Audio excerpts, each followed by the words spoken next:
Nous allons parler dans cette vidéo de distance focale, plus communément appelée zoom, qui est en fait le facteur de grossissement de l'objectif que vous utilisez. Généralement, la distance focale s'exprime en millimètres et elle correspond en fait à l'écart entre le centre optique qui est situé au milieu de votre objectif et le capteur de votre boîtier. Ainsi, plus on augmente cette distance focale, plus les objets que vous verrez à l'image vont grossir, c'est l'effet du zoom, et plus votre champ de vision va rétrécir.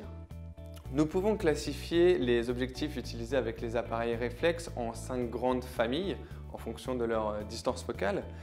On a donc les fisheye et les ultra grand angle qui ont une distance focale très petite, donc généralement inférieure à 20 ou 24 mm, qui permet un effet de cul de bouteille, on va appeler ça comme ça, souvent utilisé dans les vidéos sportives, notamment de skateboard.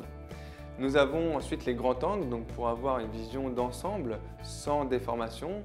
Généralement, la distance focale se situe entre 24 et 40 mm pour ces objectifs.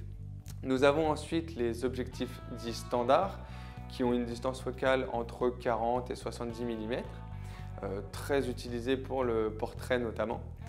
Nous avons ensuite les longues focales situées entre 70 et 200 mm et enfin les téléobjectifs dont la distance focale est généralement supérieure donc à 200 mm, utilisés essentiellement pour les reportages animaliers, donc quand vraiment le sujet est très éloigné du cadreur.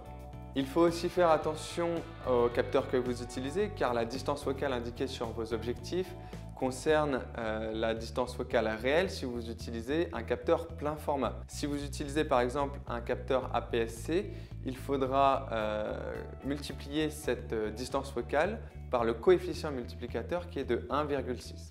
Donc par exemple, un 50 mm deviendra un 80 mm.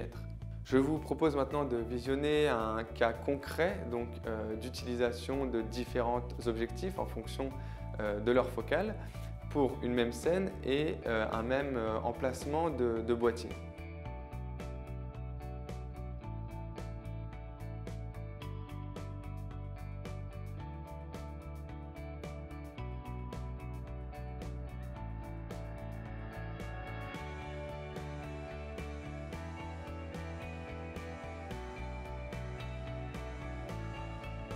J'espère que cette vidéo vous a été utile pour éventuellement parfaire vos notions de distance focale et je vous invite maintenant à visiter le site reflexvideo.fr où vous trouverez d'autres tutoriels écrits ou vidéos et où vous pourrez éventuellement commenter cette vidéo si vous voulez rajouter des informations ou aider d'autres personnes qui en ont besoin sur notre forum.